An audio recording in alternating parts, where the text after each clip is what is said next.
All right, we're live. I was worried a little bit because remember last time we started, it was maybe that was 7 where we started and the software wouldn't let us on for like 15 Yeah, minutes. I yeah. can't remember what time it was, but that was hey, we are live. How you doing, folks? John, what's going on this evening?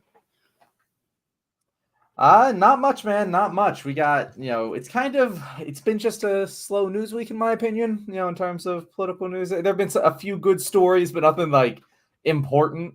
Definitely some fun stuff to talk about. I see you have the Supreme Court kind of sucks, which the shitty thing about that title is that I don't even know which story you're referring to. So yeah, that's true. It was actually so last week we didn't get to go over the Sam Alito thing, and that was my thought on it. But honestly, it's just the Supreme Court in general. It's terrible. Like it's a horrible institution, and so I'd like to talk shit about it. Um, I wanted to acknowledge comments here real quick. I see one from Matt Powell official, and he says, "Have you ever seen a dog produce a non-dog?" And I've been around a long enough time to know that this is an evolution question. I was like, because I made some, I don't know if you saw a comment I made earlier, a video talking about an absurd belief being a horse is just a really big dog. You let it grow long enough and it turns into a horse or something. But to answer Matt's question, yes, I have seen a dog produce a non-dog because I've met your mom and she is certainly a female dog, and somehow she produced a human being, who's able to type comments on the internet. So that's good to know. TJ, I absolutely love, because that was also my first reaction of response to that. Yeah. That's exactly what I would have said. Happened at least once there, Matt. Let's see. And Tweedledee, Bob, appreciate. What is that actually? It's pointing to a watch. Oh, we were late by 1 minute. Let's get started. Yeah, 1 minute. Jesus Tweedledee, they got demands.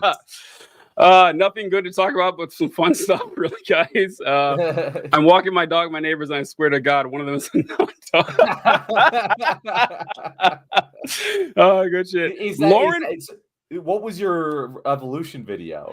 So it wasn't a video on evolution, but I've done this comparison enough that this happens all the time. I don't even know if that's what he's referencing. I have no clue. But I did a video about a phrase that I really hate is the phrase that, well, it's important to respect everyone's opinions. No, it is not. That is a nonsense phrase, a trite expression that people throw around all the time. Because here's the thing, folks, you don't have to respect anyone's opinion. You are under no obligation to give any respect to opinions. As human beings, people deserve respect. Mm-hmm. That respect does not automatically extend to their beliefs or their, that's your beliefs need to earn my respect. If you come, and the example I used was, if the horse thing, that if someone came up to you and said, well, I believe that horses are just really old dogs, you let them grow long enough and they turn into horses, you would not respect that belief. It's nonsense. And sometimes I've said that, and I've heard Christians come back with, well, you guys believe that if you let monkeys live long enough, they turn into people. And so, yeah, that's where I knew it was coming. It's funny. I watch. Yeah, it's the opinion of the people you shouldn't respect that you're somehow, for some reason, expected to respect. Absolutely. Heather says respecting the opinion of Nazis. Exactly right. That's what I'm saying. Like, people actually reject. That was a great. What Heather said. People reject opinions all the time, but they still say that ridiculous expression. Oh God, yeah. We've already done the speeches on the free speech shit. That's the coward's last refuge, where they pretend free speech just protects them from criticism. I fucking hate that. Yeah. I don't know if that was what Lauren was saying, but yeah, I definitely right. I support freedom of speech. I support your right to say something, as long as you support my right to call you a dumbass. Like that's and what you said earlier about the religion thing, I don't know if you actually said that there. I remember watching your video. And I have been thinking about that a lot recently. Just like, if you were to just like state Christianity and you'd never heard of Christianity, like if I were to walk up to you and go like, hey, gay person, I'm not saying you're gay, but walk up to a gay person and be like, yo. It's funny when you think you're talking to me, but it's like, yo, I think that my God, I believe in him. He's going to torture you for eternity because of who you're fucking. And I think that God is a good person, not just a good person, the goodest person that could ever exist. I wouldn't respect that opinion. I would find that rather insulting. But because it's an organized religion we've put up with for years, we're supposed to respect it more than other dumbass opinions. Yeah. Religion, like people assume that a religious belief is exempt from criticism, and it's not. It's not. It's open to the same criticism that everyone else is. I misunderstood what you wrote there, Lauren. Free speech equals you can get criticized, and you need to say, yep, I agree, and you don't have to approve. Yeah, it's and what I was referencing, like what annoys me about like right wingers is that they will use like racial slurs on Twitter or TikTok or something, and their account will be removed. Like, well, what happened to free speech? As if that's a violation of the First Amendment. That really bugs me because they've been saying it all the time. And you go into your work and you start cussing out your boss. You walk into Kroger and start yelling racial slurs at the shoppers. You violate the terms of service on a private website. Yeah, you can get removed from all of those. That's perfectly legal. That doesn't violate the First Amendment. It's obnoxious. Yeah. See, I agree that things like that, like obscenities and harassment, obviously should be regulated. Something that and usually that's what I say, but Threads is pissing me off right now. Oh no. Have you been following? I never use Threads. I never use it. So they are intentional. Like it's not like, oh, we're getting shadow banned. Like they are saying as part of their policy, they are limiting political content. You have to opt in, and the same thing's happening on Instagram, I think. And if they're just like, yeah, people have to opt in to see political content, and it's like, to me, that is a bridge too far because they are taking an entire media channel that like people use for communication saying we can't have that you're going to get political content deaggregated, and to me that's just like a political statement in support of the status quo, and it shouldn't be legal to me. I think all of these social media should be treated as monopolies, should be treated with the same regulations that we treat our TV channels and radio stations, and I really don't understand why that isn't the case. I mean, I know why it isn't, because the people making the laws just really figured out what social media was like 10 years ago. But like, still, it is kind of crazy that we treat, your Googles, your Metas, your TikTok slightly different. That they're just like their own thing. But like, it's kind of crazy that we treat these massive media conglomerates as if it's the Wild West still, as if we just learned what the internet was and not like we do the rest of our media platforms. So I don't know if that could work without making the internet a public utility. I think it's the only way you could actually do it, because like for broadcast television, you have the FCC and they can tell you what you can say and what you can do. But for cable, you can pretty much do whatever you want. Like there's no real rules when it comes to cable. Like you can show and say, I mean, you can't, do like, snuff films or, child exploitation and stuff like that. Illegal shit, but go ahead. So what I'm saying is don't compare it to the channel. Don't compare it to NBC. Compare it to Verizon. Like compare it to the provider of all of the channels, because that's essentially what like YouTube in of itself is bigger than I imagine. It gets more hours watched than fucking NBC does. You know what I mean?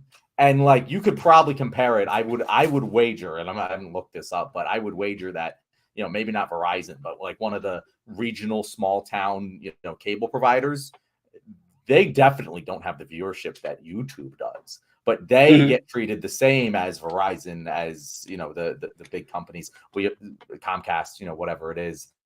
And we should really treat Google, YouTube, Meta, after a certain amount of users are participating in this media platform, we should treat it more like a public utility, because it is the modern means of mass communication in the same exact way that television was, in the same exact way that radio was, in the same exact ways that newspapers were. And obviously all of those things are still around, but like that is the modern form of mass communication.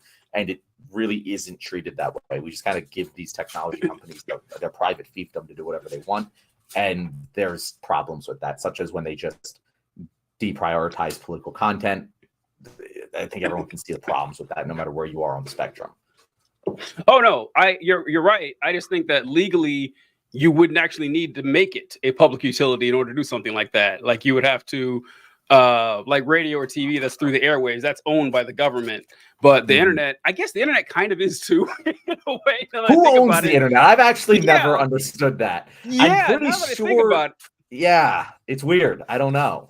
Because like the internet's weird too, because we assume the internet is literally just like through the air and everything, but the internet's connected by these massive like cables that go across the ocean and everything. It's the physical stuff too, and I guarantee a private company didn't do that. It's definitely governments that had that done. So yeah, there could be a way. It should be controlled by the public anyway, which would solve this problem in a lot of ways. It would solve a lot of this, but it would then the conservatives would actually be upset because a lot of the same rules would still apply. It might actually have even more rules. I think about it because you certainly couldn't say a lot of the shit you get away with saying on Twitter if it was publicly owned and everything. Just like you don't see literally anything you want on broadcast television. If anyone watches broadcast television anymore. Oh man, missed some comments here. Lauren's been going at it. Yeah. Lauren says Threads is the hate lib hellscape. Is that true, Don? Oh, yeah. Yes, it fucking is. Said, yeah. Yes, it fucking is. It's the only platform I've ever had to block people on because it's just that bad. And every single one is a fucking neoliberal. Oh, God. I disagree. We can debate these things in marketplace of ideas and shout out those idiots down as we see it. May the best argument win. See, I used to be like this. I was like this until very recently. I was having an argument with a friend of mine in Australia. So in a lot of nations, like Nazi rhetoric is illegal. You can't like in Germany. I disagree with that.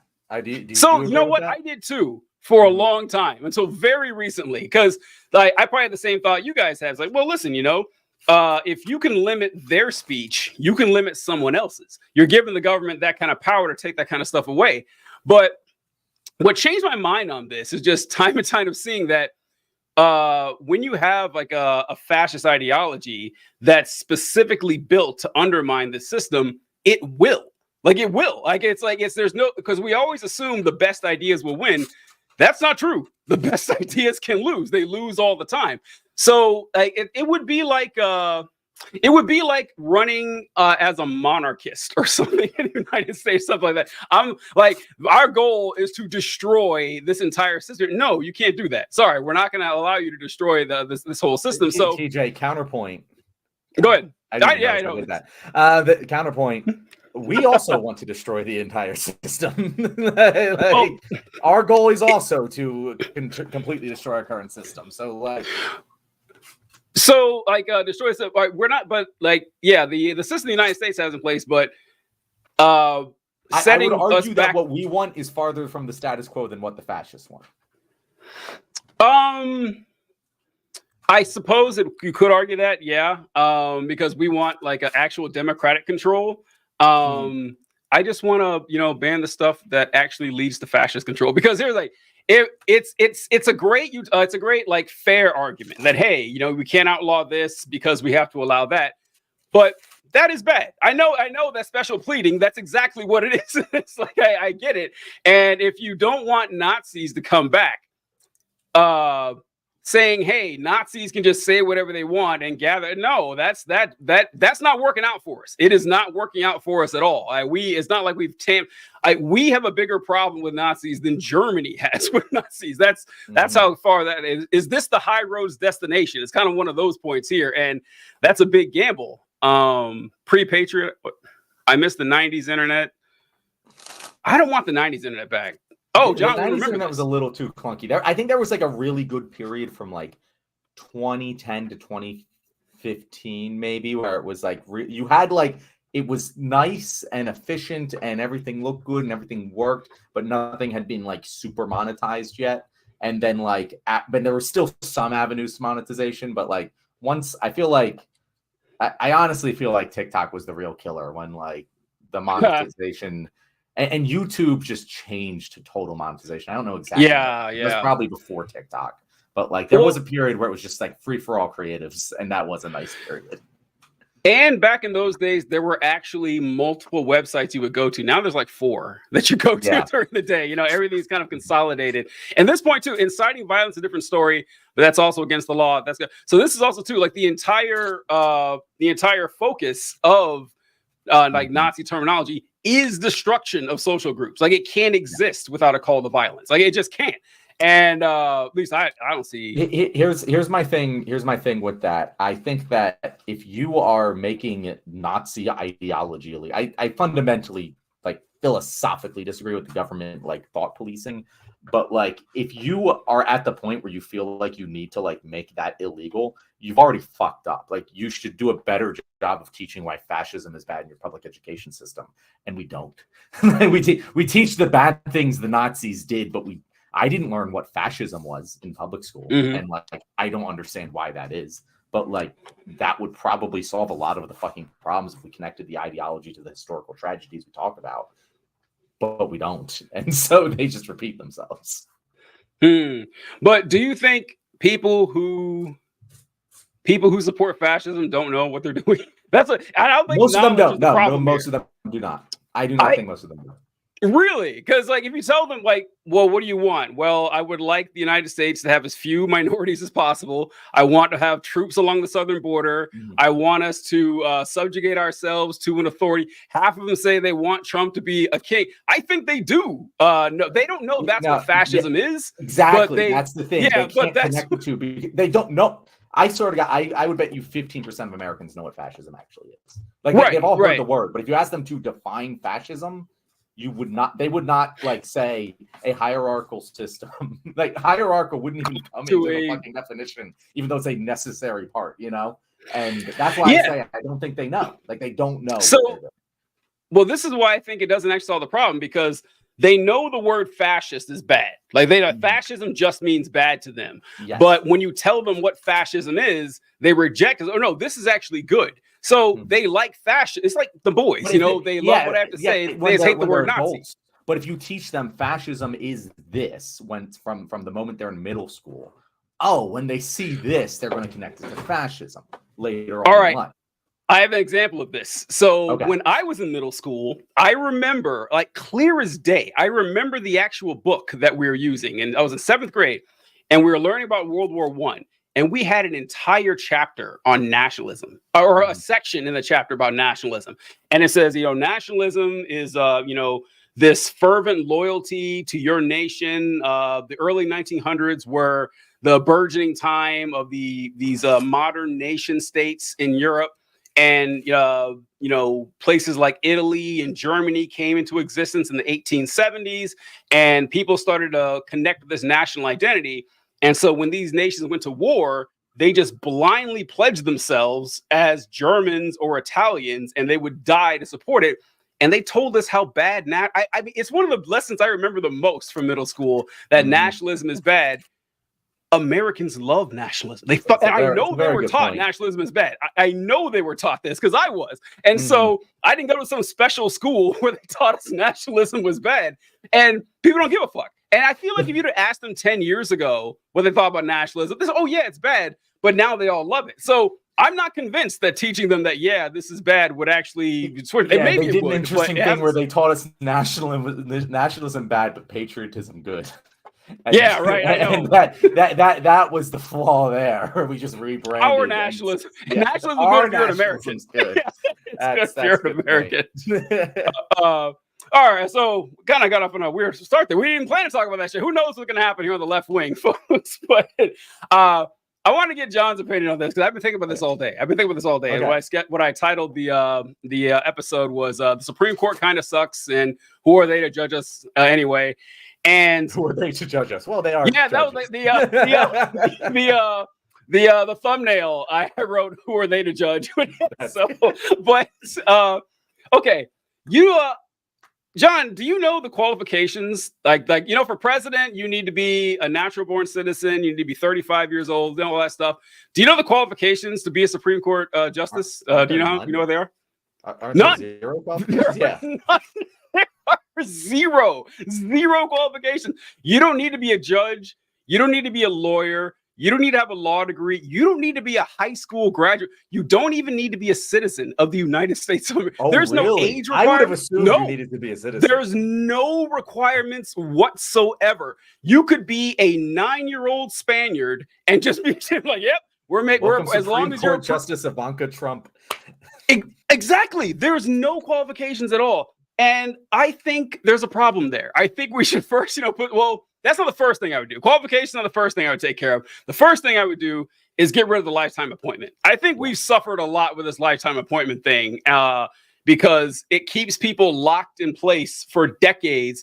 Like you have 80-year-olds, or 70-year-olds, craft or ruling on laws and policies with brains that were solidified in place 30 years ago. They haven't had to change with the time. So that's the first thing I would do. What do you think about that? That's controversial sometimes. Oh, I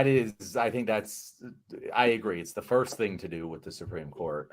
I agree that there shouldn't be re-elections. Like the idea behind the lifetime appointment is, you don't want to become political. You don't want people making insanity. That makes sense to me. Just have a single term, and that solves that problem. Yeah, and also doesn't create a situation where someone's in power for 40 years who really shouldn't be, and there's absolutely nothing you can do about it. I'm even fine with like a decade term. Like that's fine.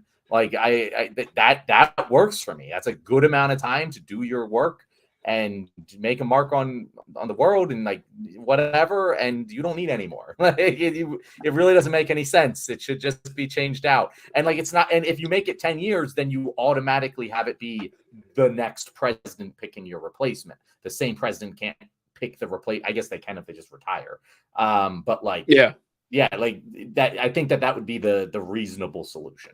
And I'm really just gut feeling that maybe there's a better one, but I feel like everyone could agree to that. You know what I mean? I always said 15. It doesn't matter. It's just like the number of years. Yeah, whatever. Good long appointment, and then you're out of there. One shot, one kill. You're done. And this, because sticking around forever is absurd. It's just absurd. There's no reason to have this. And you also mentioned like how you can't get rid of them unless they die or they retire. Now, we can get rid of them through impeachment, but that doesn't really happen. It's just as useless as the presidential impeachment. So go ahead. It's never going to happen. In fact, I would say it's more useless than the presidential, because at least the presidential impeachment, you could theoretically get enough of a public outcry over something the president did to get him impeached. You couldn't do that with this. Like a Supreme Court justice would have to I don't even know what they would do that like people would care enough about to get impeached. Like besides to a mass shooting, it would be very difficult to impeach a Supreme Court justice. Yeah. It's the Clarence Thomas. I was talking to a friend of mine about Clarence Thomas today. That Clarence Thomas, it came out that Clarence Thomas has been bribed. Was it Harlan Crow that was bribing Clarence Thomas or Peter T? I can't remember which one it was. Yes, that was Harlan Crow and Clarence Thomas. However, he's been connected to several Supreme Court justices, I think. Yeah, Clarence Thomas is the big one. And that Harlan Crow had been he paid for Clarence Thomas's kids' schooling. He bought Clarence Thomas's mom a house. Multiple lavish vacations. Yes, takes him out on yachts and everything. It's like, okay, I'm sure he's not just doing this out of the goodness of his heart. Like, it's not like him and Clarence Thomas were, elementary school best friends and everything. They both just happen to be. No, come on. And so that's obvious bribery. Nothing's happening to Clarence Thomas. Nothing at all. And in fact, a couple weeks ago, I wanted to do a story about this, that some congressman wanted to file articles of impeachment against. No. Not articles of impeachment. It was censure. He was even more useless than impeachment. Even more fucking useless. Right? It's just not even. Not only is it not going to happen, but even if it did, nothing would happen. That's another thing I remember learning in school. I think it was 11th grade. I had to take civics or government class for the state of Missouri, and I learned about congressional law and parliamentary review and everything.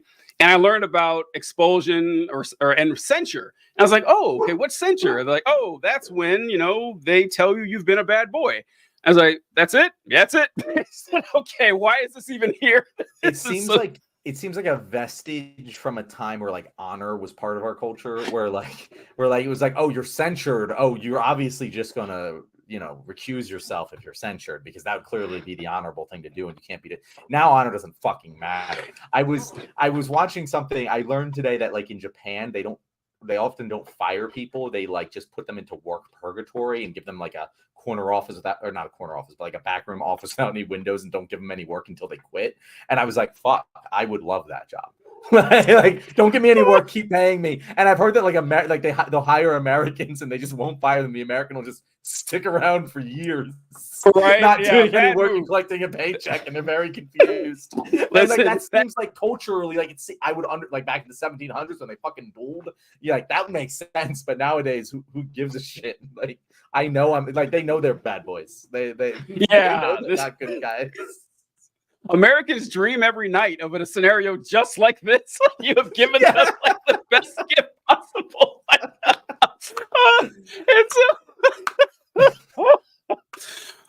I sentence you to say what? No, go ahead. I sentence you to 5 years of cocaine and hookers. It's like, oh my god! Like, how could you? How am I ever going to live through this? John Amron said, "Hey TJ, hey John. He's a bit misinformed about the Supreme Court over there, but glad to watch you guys. Thank you, John. But yeah, we're also a bit confused about the Supreme Court. Everyone's confused about the Supreme Court.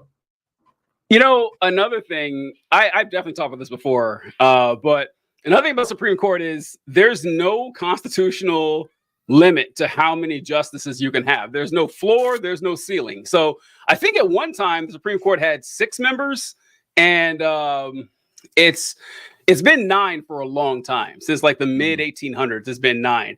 And FDR threatened to pack the Supreme Court when he couldn't get what he wanted until people started listening to him and doing what he said.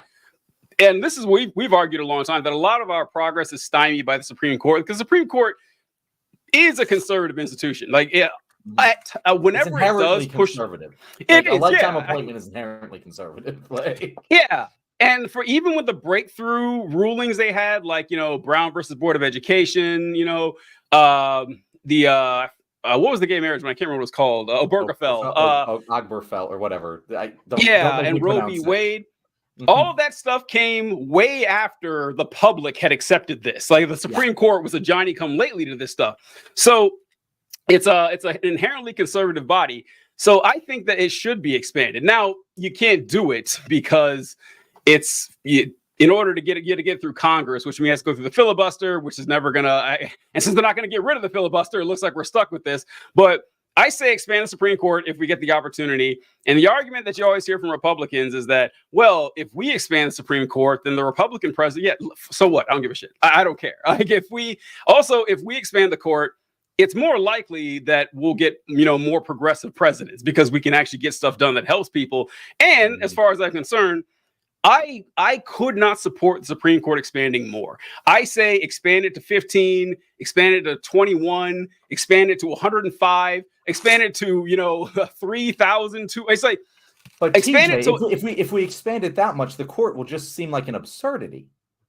Oh, I know, right? Unlike now, I say expand it until everybody in the United States is a member of the Supreme Court. Then it's actually a democratic body that makes sense and represents the will of the people. That's interesting. That could be done. Like, it theoretically could be done. We're all qualified. Everyone listening to this is qualified to be a Supreme Court justice. And it would have actual legitimacy at that point. It would have actual legitimacy. Like, hey, this is what people actually want, because we're all the Supreme Court. It makes a hell of a lot more sense than 9 people deciding, what everyone has to say in the country. The courts are packed by... Yeah. Work is already purgatory. That's kind of true. I don't know, John.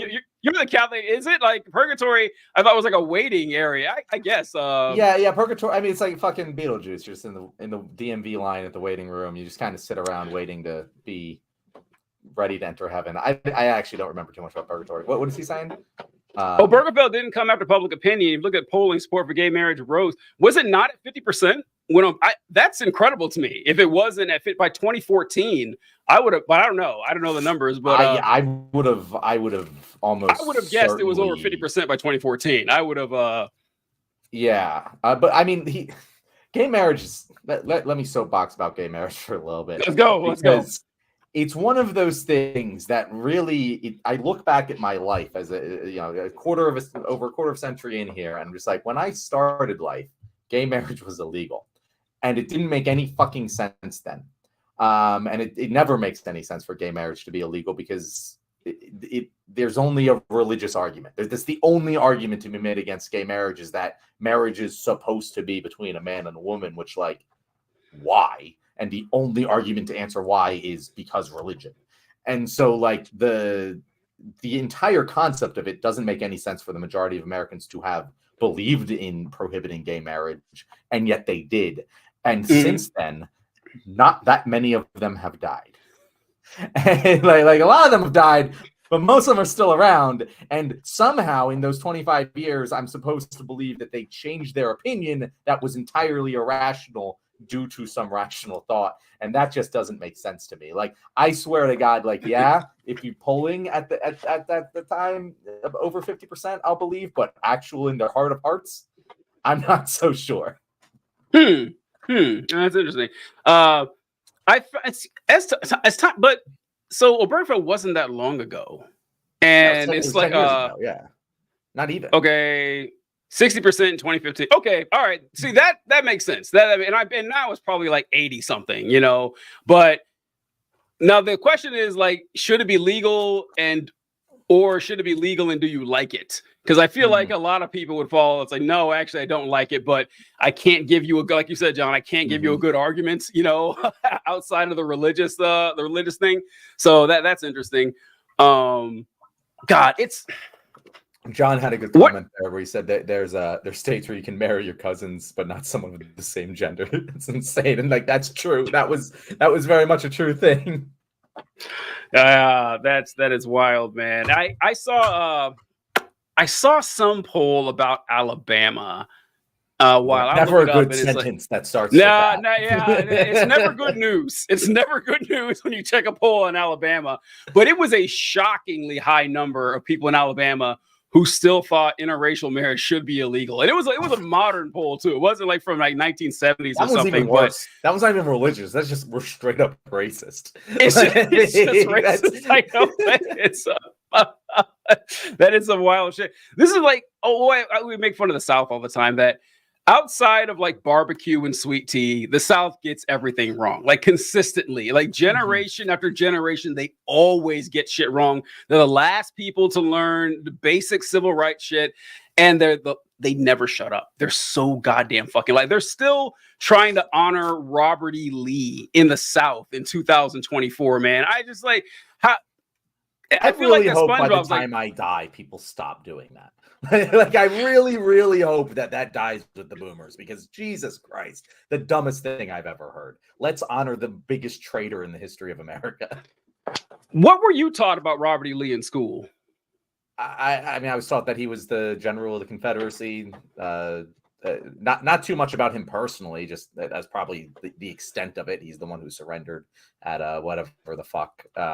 We didn't cover the Civil War too much. Like we covered it a little bit, but in the North, it's just like, what are we gonna do? Brag? I don't know. We definitely didn't cover him as a person or as a historical figure at all, really. Besides, he was the general of the Confederacy.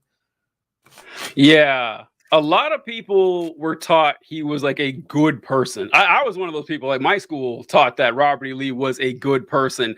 And I guess people just roll with it. They're like, oh, well, like my ninth grade teacher said Robert E. Lee was good, so I'm going to. And then I guess if you grow up with streets and schools and, statues and buildings named after Robert E. Lee, military bases, we had Fort Lee in Virginia. So, you're just going to assume that he was a good person as well. And people get really bonded to this idea that Robert E. Lee is actually a tragic hero who had to leave his simple farm life and the state happens to see from the Union. He had no choice but to fight. And they hold on to this myth for no good reason. And even when you tell them the truth, they don't want to accept it because, this is a part of their identity, which doesn't make sense either. I mean, it's I was just thinking like, oh, that sounds so dumb, but it's what Americans do in general all the time. Like, we talk about American myths and us being the good. The average American thinks America are the good guys in the world, and that is so obviously untrue. But if you try and tell them that, they're like, "Oh, you unpatriotic asshole! You must hate America." That liberals will say that. You know what I mean? It's not just like a fucking conservative. Yeah, it's true. So we've definitely talked about this, that there is utility to this, though. Like there is, because to when blind people, patriotism, nationalism. No, there's utility to believing like this, that your country is good and that, or you're proud of it. And it's like, because if you actually care about the reputation of the United States and you want it to stand for the Superman stuff, truth, justice, and the American way, you're more likely to fight for that stuff. Like having people who love their country is actually good in a lot of ways, because if you don't give a shit about it, you're like, well, I don't care, I'll do whatever I want. And I think that it's actually it's unfortunate that conservatives have taken that away. That they've like waving an American flag should not be a conservative thing. Like it shouldn't be, but it is. And because like they've usurped it into saying into jingoism, like my country, right or wrong, instead of, hey, this is my country, I want it to actually stand up for what it proclaims to stand up for. And that's going to be hard to win back, because that's a lot more complex than America, fuck yeah. But it would help if we had more people who thought that way.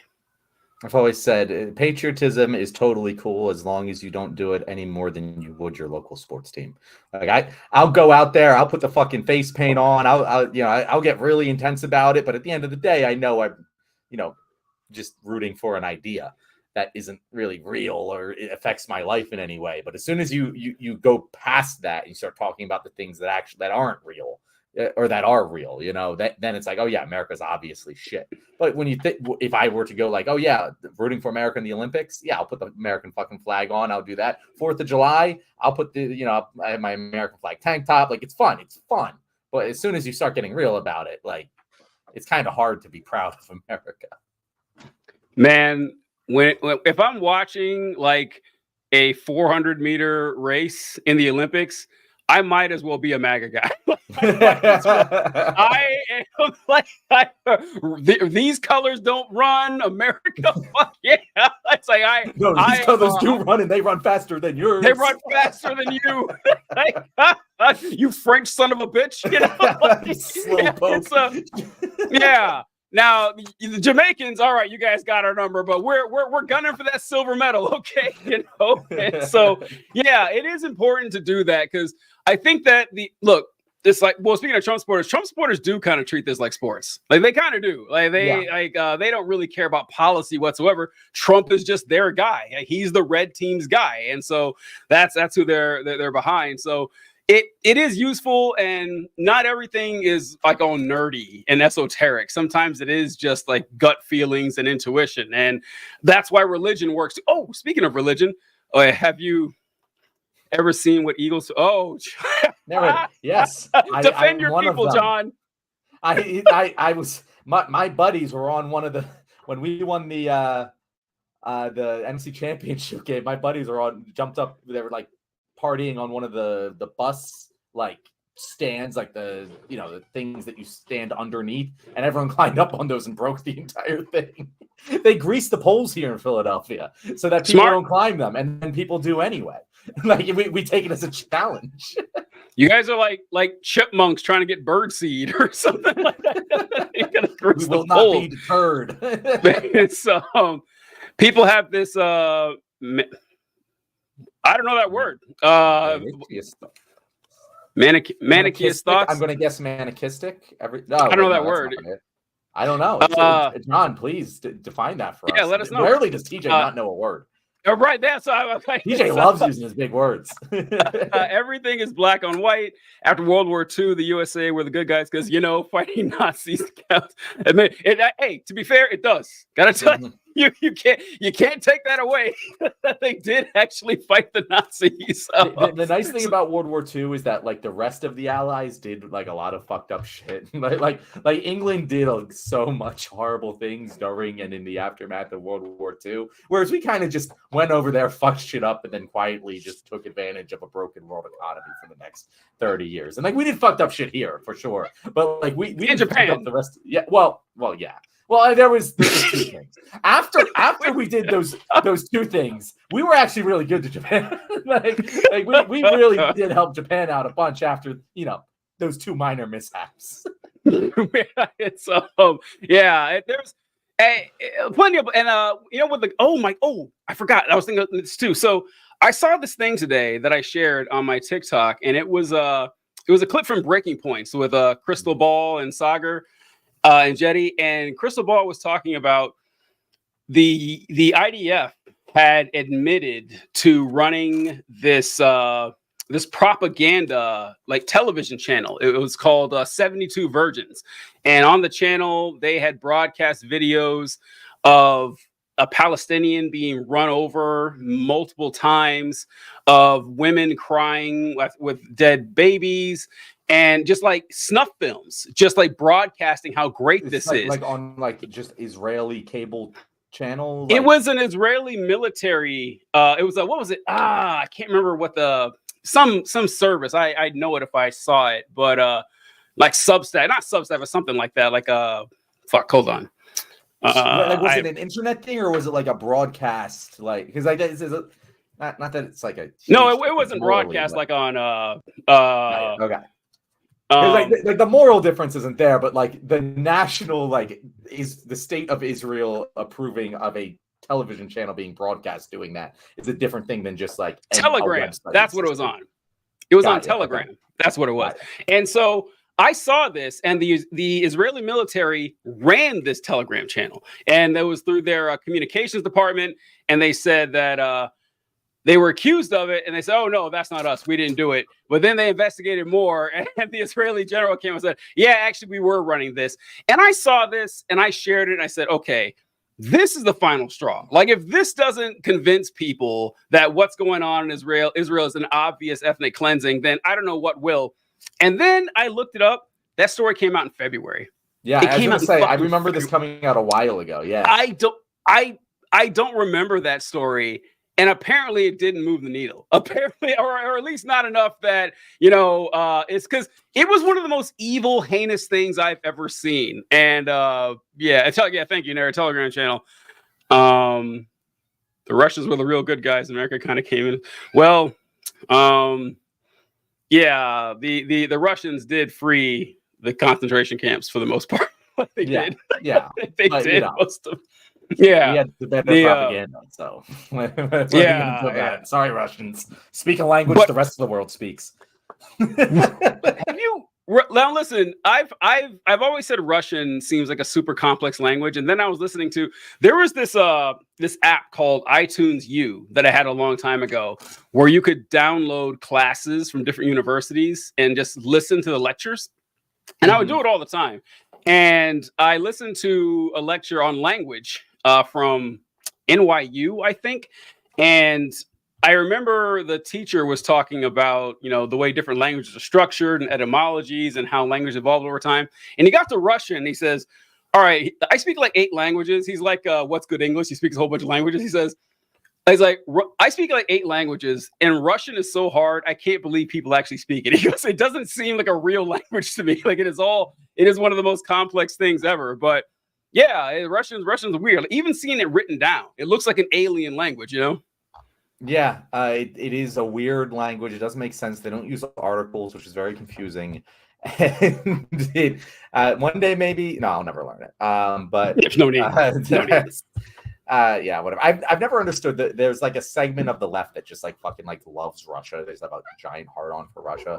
And I've never understood it. Like, I get that, they were you do. Example. Yeah, I mean, I get it, but it seems like such a fucking shallow reading. I don't know. It's just I get it, but it then extends to other things. And I've never, even the things of modern day Russia, which isn't fucking communist at all. And I don't quite get, I guess just the America bad mentality. And I guess Russia's in opposition to that, but yeah, I don't know. Well, sports teams, fuck it. People, you got to go with the winner. And when you're a leftist or a communist, there's so few to choose from. So, it's like we love Castro, I mean, Castro's had a lot of shit that's, not cool, but he did win. That's more than you can say for most leftists. We're not winning anything. And did you ever hear that story with the CIA? The CIA tried to assassinate Castro like a dozen times. Some in hilarious fashion. They had like exploding cigars and shit that they were going to send to him.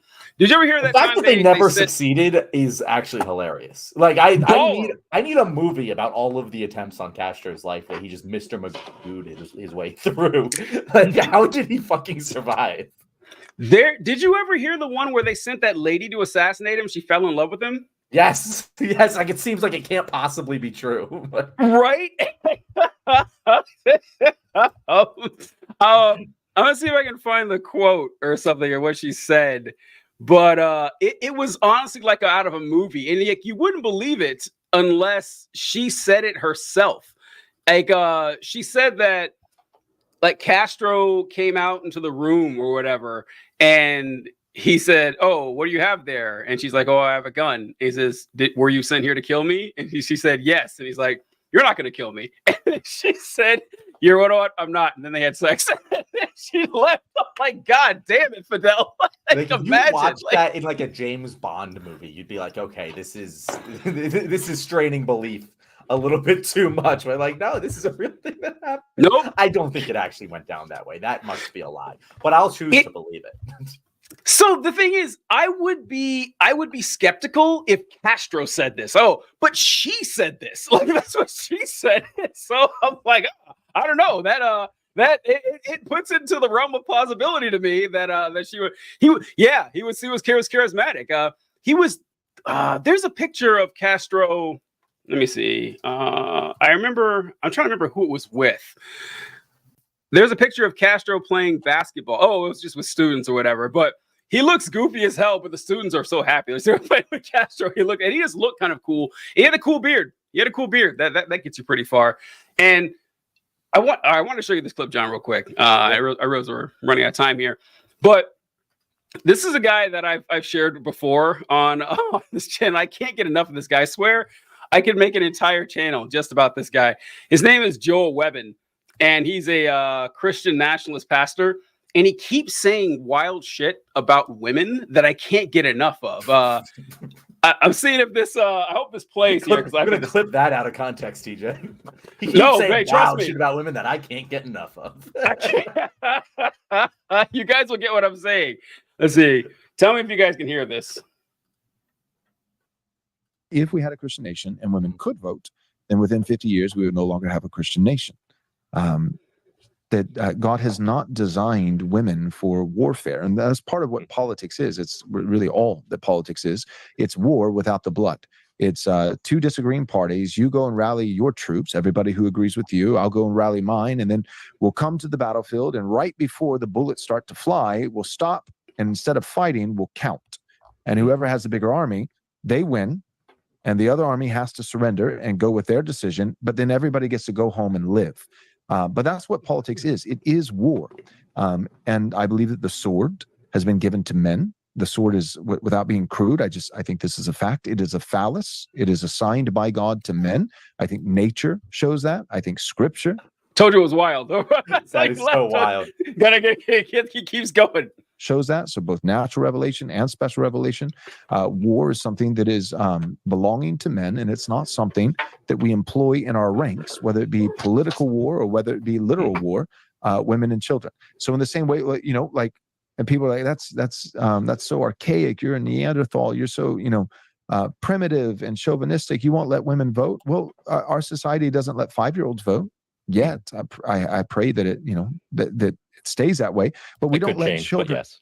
We don't let children vote, and it's not just because of competency, because that would be the immediate counter as well. But their brain isn't fully developed, and so are you saying that a woman is like a child? Yes, but not intellectually. I'm not saying that. The question is how. In what way is a woman like a child? She is like a child in the way that God has appointed men to protect them. Women are not supposed to be leading the way. They're to be protected. Yeah, that's our boy Joel Webbin. I can't get enough of this dude. I found him like a couple of weeks ago, and every clip I find is worse than the last. Like it's just somewhat like the boldness on his face when he's like, "Oh, so you're saying women like children?" Yes. That's Yes. exactly what I'm saying. Like, Jesus Christ, bro. The other guy holding it is like, I feel like I think I've heard this guy before because I remember hearing a clip. It was a similar argument that women should be allowed to. It was like allowed to vote or allowed to hold public office or something. And and they said because if we allow, it was just voting. It was like if we allow women to vote, then we'll no longer have a Christian nation. yeah. And that I don't know if this guy said it, but that Same was guy, actually same guy. Oh, the same guy. That argument makes sense. Like if you are a Christian nationalist and you think America should be a Christian nation, then yeah, if you allow a disenfranchised group of people within your religion to have voting rights, suddenly your religion isn't going to be the dominant religion anymore. Like it's weird how like they say these things and like never think about how it works backwards. Like, oh, like, yeah, God appointed men to protect women. That's why women shouldn't have the right to vote. And it's like, have you considered that maybe God appointing men to protect women, I don't know, would be evidence that God made a mistake? Like that maybe this isn't the religion you should follow. Then that's the thing. Like you have to assume that you must follow this religion in order for it to be like taken seriously, or this argument to be taken seriously or respected at all. Because if you view this ideology as a choice, that guy's obviously a bigoted asshole and no one would take it seriously. But because circling all the way back to the beginning of this show, like because we treat religion as some other and not an ideology like we do communism or fascism or conservatism or liberalism, we treat it as just a thing that you are, which is why I've always kind of disagreed with like, I don't know, like discrimination based on religion being an illegal thing. Like it obviously needs some protections, but like the fact that we put it in the same pool as racism or sexism kind of blows my mind because religion is a fucking choice and you could just make the right choice and stop being religious. This like bad discrimination against it. But like it's weird that we put it in the same fucking category because it really fundamentally isn't. I mean, like, I don't know. You can and should choose to stop being religious at every given moment. You can, regardless of whether you're being discriminated against, you should choose to stop being religious. Well, I don't know of a way that I would like be okay with religious discrimination, though. I'm trying to. I mean, maybe it's not. Yeah, that's what, like it makes sense to have like discriminate, but it's weird that we put it in the same category. It's not an immutable you characteristic. shouldn't be able to discriminate against people strictly due to their religious beliefs, but it does open up cans of worms. Like yes, like you're not going to rent a house to a Catholic or something. Yeah, which is not rent a house to a Catholic. You shouldn't do that. But should you fire someone for saying that women shouldn't have the right to vote? I'm totally okay with that, whether it's a religious belief or not. You know? Well, okay, so all right, yeah. So there's religious freedom has its limits. Like it does. If for example, like if you own a diner and you're like, well, according to my religion, which could be anything, but it could be any fucking thing. It's I don't believe in integration. Well, fuck you. We don't care. You can violate someone's religious freedom that way, but you know, like punishing someone. Yeah, so I see what you're saying. It's not the exact same thing. It's not an immutable characteristic, and it does deserve the protections, but. Yeah, like when it comes to the common good, if religion gets in the way, fuck your religion. Sorry, we don't care. Like not really. like we definitely have exceptions for religion, even if it hurts the common good. Like, oh my god, you're right. You know one that gets me was like, don't pay fucking taxes, TJ. Oh yeah, vaccine mandates. I remember all through 2021 and in 2022. I remember they're like, well, you know, if you have a medical exemption, obviously, you know. Or religious? What do you mean a religious exemption? It doesn't make any sense. People say we got to make sure that why? Like if this is a scientific, like if we're saying this is scientifically what we should do in order for public health to thrive, why are we taking fucking religion into account? That doesn't make it. Like they can still believe that like they shouldn't do that, but I don't give a shit because they're wrong. And at that point, then how are you forcing everyone else to do it? Because I don't believe in red lights. I'd be a public health hazard. And like if both of us don't want to get a vaccine and you go up there and say, well, I don't want to get it because I don't agree with it. Nope, John, you got to get it. But if I say I don't want to get it because God says I don't have to, okay, TJ, you're fine. That makes no sense. It makes no sense whatsoever. You couldn't possibly justify that. So I never understood religious exemption for that kind of shit. But yeah, it is what it is. But oh shit, we gotta get our topics in. Here in Brazil. Oh, you're in Brazil. Oh, that's right. You mentioned that the other day. Oh, you commented something about Bolsonaro the other day. I forgot. We're having a shift from Catholic to neo-Pentecostal evangel. Oh no, that's even worse. And the class is filled with right wing. Yeah, same here, man. Same here. Something not talked about enough is there is no religious freedom in Constitution. There's freedom from religion, but no protected freedom to practice religion in the Constitution. The First Amendment says the Congress shall make no law establishing respecting an establishment of religion or limiting the free exercise thereof. That is in the Constitution. Yeah, it does say that shall make no law limiting the free exercise thereof. That's the last line in there. I'm pretty sure. Yeah. Congress shall make no law respecting the establishment of religion or prohibiting the free exercise thereof, or urging the freedom of speech or of the press or of the right of people to peacefully assemble and to petition the government for redress. So the fact that that's all one fucking amendment. I know, right? It's like 5 insane. And I get it. Like they are all like philosophically related concepts, but like that is one of the most important parts of our Constitution, and it's relegated to one fucking amendment. It might be the most important part of our Constitution. Oh yeah.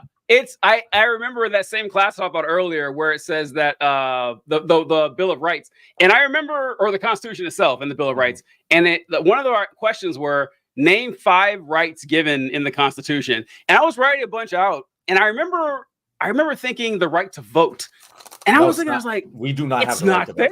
I was in like 11th grade, and I was like, hold on, and I kept thinking, I was like, okay, it's got to be in there somewhere, but the more I thought about it, I was like, I can't remember. It's not there, folks. It ain't there at all. Like it's just that is a pretty funny one that you just assume that the right. No, it's not.